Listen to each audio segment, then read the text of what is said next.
Hello everyone, this is woon.heng. Today, let's make some chewy noodles that are tasty in soups, stir fries, or tossed with sauce like this. But what gives these noodles that chewy texture? Let's check it out. It's the bread flour.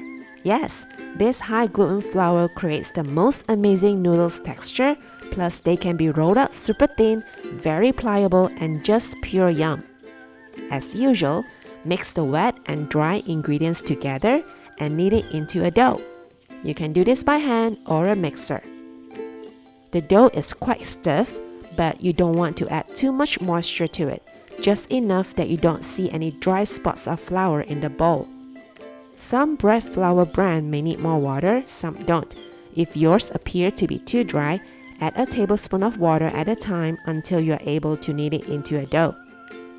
Cover and let it rest for about 30 minutes before kneading again, or store the dough and let it come to room temperature before use. After 30 minutes, you should be able to knead the dough a few more times to get a smooth top. I'm sharing two methods to make the noodles today. First is using a pasta machine, and there are many fancy ones out there, but mine is pretty basic and I've been using it for a good 10 years.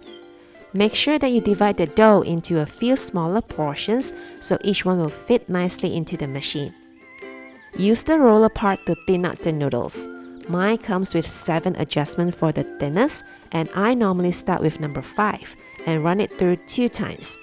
Then adjust the knob down to setting 3 and run it through 2 more times.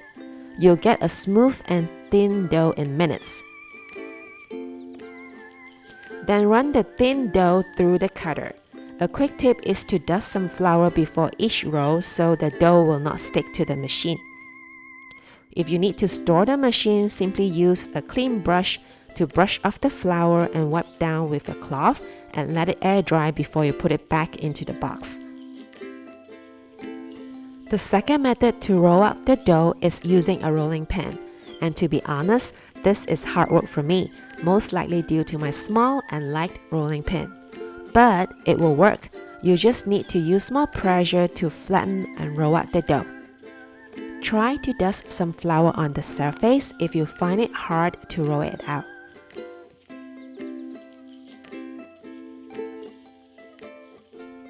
Then fold up the flattened dough and use a sharp knife to cut it into your desired width. That's the best part to roll out the dough by hand, as you can choose how wide you want your noodles to be, and I like mine about 1 centimeter wide. Be sure to rub the noodles with flour so they don't stick together. And now we'll move on to the toppings. Today, I'm using tofu and mushrooms for the toppings, along with some green veggies, which you will see how to make them after this. Firm tofu is my favorite go-to ingredient. I like to crumble and saute until golden brown for toppings like this. Some readers reached out to me and was wondering how to make the tofu taste better.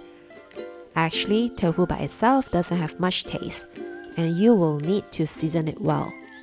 The tip is to saute the tofu until golden brown. This actually helps draw out the moisture, which in return allows them to absorb the sauce that you're adding in, which is why this is one of my favorite ways to cook the tofu. This method works the best for firm or extra firm tofu, as the water content is lower in this too. So give this a try and let me know how it goes. Back to the toppings. And as usual, you can add some spices such as garlic or shallots, or for an alien-free recipe, add some ginger instead.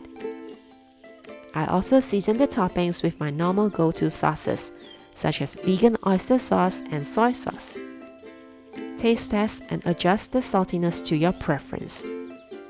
You can make the toppings ahead of time and store it in the fridge, or double up the batch and freeze them so it will come in handy when you need it. Oh, if you need a homemade version of vegan oyster sauce that's made from mushrooms, please see the link in the caption. Once the toppings is done, transfer them to a bowl and set aside.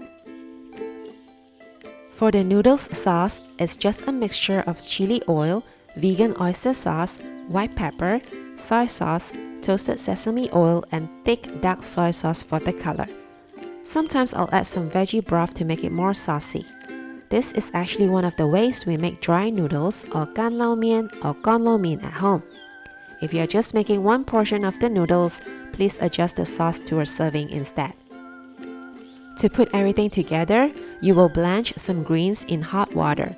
And today, I'm using bok choy for my greens. You can replace it with your favorite greens such as spinach or cabbage. Once the veggies are done, remove and set aside. I'm also using the same pot to cook my noodles. Since these are homemade noodles, the cooking time is actually shorter, which only takes about 3 to 5 minutes to cook it.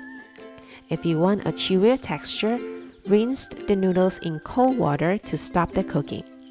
And then warm it again in the hot water before serving. This is the way we normally cook the wonton noodles, which also makes the noodles more chewy. Transfer the noodles to the sauce bowl, mix it well and top with blanched veggies and toppings, or add the cooked noodles into curries or soup of your choice. There you have it, a delicious bowl of handmade noodles is done. I hope you give this recipe a try and let me know if you have any questions. If you like this video, please subscribe to my channel and don't forget to click on the bell so you'll be first to know when a new video is up. Thanks for watching and have a fantastic day. Bye!